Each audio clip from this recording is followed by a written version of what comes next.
செல்லக்குட்டீஸ் எல்லாருக்கும் சிறப்பான மாலை வணக்கம். 11ஆம் வகுப்புக்கு தேவையான English public model question paper important questions mark எப்படி ஈஸியாக எடுக்கிறது ஏ டு Z வந்து வீடியோவில் பார்க்க போகிறோம்.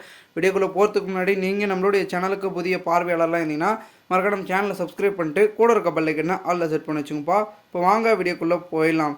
தற்பொழுது 11ஆம் வகுப்புக்கு வந்து பார்த்தீங்கன்னா மேக்ஸிமம் வந்து உங்களுக்கு வந்து மார்க் வந்து 90 மதிப்பெண்கள் இங்கிலீஷில் பொறுத்த வரைக்கும் வந்து ஃபஸ்ட்டு வந்து நீங்கள் வந்து நல்லா வந்து ப்ரெசன்டேஷனை கொடுங்க, ஓகேங்களா. அதாவது ஃபஸ்ட்டு வந்து பார்த்தீங்கன்னா உங்களுக்கு 20 வரும், 1 மார்க் கேட்டிருப்பாங்க. சூஸ் த கரெக்ட் ஆன்சர் மாதிரி வந்து 20 1 மார்க் எடுத்துருப்பாங்க. அதில் grammar, synonyms, antonyms A to Z வரும். அதை பார்த்து உங்களுக்கு book back questions A to Z நீங்கள் வந்து ஆன்சர் பண்ணுங்கப்பா. இது நீங்கள் 20 முடிச்சதுக்கப்புறம் வந்து பார்த்தீங்கன்னா பார்ட் 2 பார்ட் 3 அப்படின்னு வரும். அதுலேயும் செக்ஷன் 1 2ன்னு வரும். அதில் எல்லாமே வந்து 2 மார்க் வரும். பார்ட் 2நாவே 2 மார்க் வந்து அதிகமாக இருக்கும். அதாவது ஒரு போயம் லைன் மாரி 2 லைன் கொடுத்துட்டு அதுக்கு 2 கொஷின் கேட்டிருப்பாங்க. அதுக்கு கரெக்டாக ஆன்சர் பார்த்தீங்கன்னா அதுக்கான ஆன்சர் அந்த போயம் லைன்லேயே இருக்கும். அதை எடுத்து எழுதிங்கனாவே நீங்கள் வந்து மார்க் ஈஸியாக எடுத்துடலாம் அந்த 2 மார்க்லாம், ஓகேங்களா. இங்கிலீஷில் பொறுத்த வரைக்கும் இதுதான் வந்து பெனிஃபிட். ஆன்சர் வந்து கொஷின்லேயே ஆன்சர் இருக்கும், அதை பார்த்து நம்ம கரெக்டாக எதனாவே போதும். அடுத்து வந்து பார்த்திங்கன்னா கிராமர் பேட்டர்ன்ஸ் இருக்கும், ஓகேங்களா.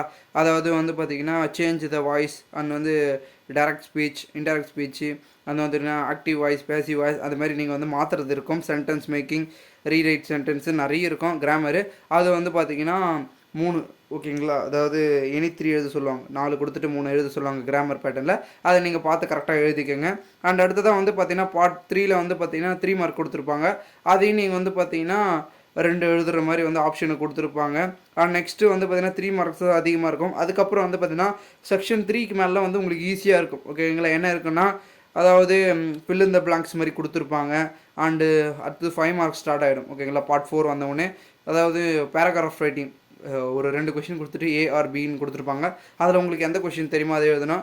அண்டு அதுக்கப்புறம்லாம் வந்து ஈஸியாக இருக்கும் கொஷின்ஸ் எல்லாமே. டெவலப்பிங் இன்ஸ் கொடுத்துருப்பாங்க. அண்ட் வந்து notes making, summary makes note மேக்கிங்னு இருக்கும். சம்மரினா உங்களுக்கு தெரியும், ரஃப் காப்பி பேர் காப்பி அதெல்லாம் போட்டு நல்லா வந்து பார்த்திங்கன்னா அந்த இன்ஸ்லாம் போட்டு கரெக்டாக எழுதினாவே மார்க் வந்துடும். ஸோ அதுக்கு முடிஞ்சதுக்கப்புறம் வந்து பார்த்திங்கன்னா 45வது மேலே வந்து பார்த்திங்கன்னா இந்த அட்வர்டைஸ்மெண்ட்டு அண்ட் லெட்டர் ரைட்டிங் அது மாதிரி வந்து நிறைய இருக்குது, ஓகேங்களா. அண்ட் நெக்ஸ்ட்டு வந்து பார்த்திங்கன்னா ஃபில் இன் த பிளாங்க்ஸ் இருக்கும். அண்ட் வந்து ஸ்பாட் த எரரு. லாஸ்ட்டாக வந்து எல்லா இங்கிலீஷ்லேயும் வந்து என்ன கொடுத்துருப்பாங்கன்னா ஒரு பேராகிராஃப் மாதிரி வந்து கொடுத்துட்டு அதிலே 5 கொஷின் வந்து கேட்டிருப்பாங்க. இல்லைனா வந்து பார்த்தீங்கன்னா ரைட் த பேராகிராஃப் எழுத சொல்லியிருப்பாங்க. நீங்கள் வந்து இதிலே எழுதலாம். நீங்கள் அந்த பேராகிராஃப் ஒன்று கொடுத்துருக்காங்க பார்த்தீங்களா, அதை பார்த்து அதிலே ஆன்சர் இருக்கும். 5 கொஷினுக்கு அதிலே ஆன்சர் இருக்கும், கண்ணுக்கு முன்னாடியே ஆன்சர் இருக்கும். நம்ம அதை விட்டுனா 5 மார்க் அப்படியே போயிடும். அதனால் அந்த கொஷினை பார்த்து அதில் என்னென்ன ஆன்சர் அந்த கொஷினுக்கு ஏற்ற லைன் எங்கே இருக்கோ அதை பார்த்து நல்லா பெருசாக எழுதிங்கன்னா மார்க் அப்படியே 5 மார்க் போட்டுருவாங்க. இங்கிலீஷை பொறுத்த வரைக்கும் ஈஸியாக மார்க் எடுக்கலாம். அந்த இங்கிலீஷில் ஆன்சரும் கொஷினும் ஒரே இடத்துல தான் இருக்கும். கொஷின் பேப்பர்லேயே தான் ஆன்சர் இருக்கும். அதை பார்த்து எழுதுறது தான் நம்ம வேலை. ஸோ அதை வந்து கரெக்டாக பண்ணுங்கள். நல்லா வந்து ப்ரெசன்டேஷனை கொடுங்க. ஹேண்ட் ரைட்டிங் ரொம்ப முக்கியம். நல்லா சூப்பராக போல்டாக எல்லாமே வந்து பர்ஃபெக்டாக எழுதிருந்தீங்கன்னா மார்க் வந்து டீச்சர்ஸ் அள்ளி போடுவாங்க. ஸோ அதுக்கேற்ற மாதிரி உங்கள் மார்க் உங்கள் கையில் தான் இருக்குது. அதுக்கேற்ற மாதிரி நீங்கள் வந்து பார்த்தீங்கன்னா எல்லாருமே வந்து நல்லா பெஸ்ட்டாக பண்ணுங்கள் உங்களுடைய ஆன்சர் ஷீட்டில்.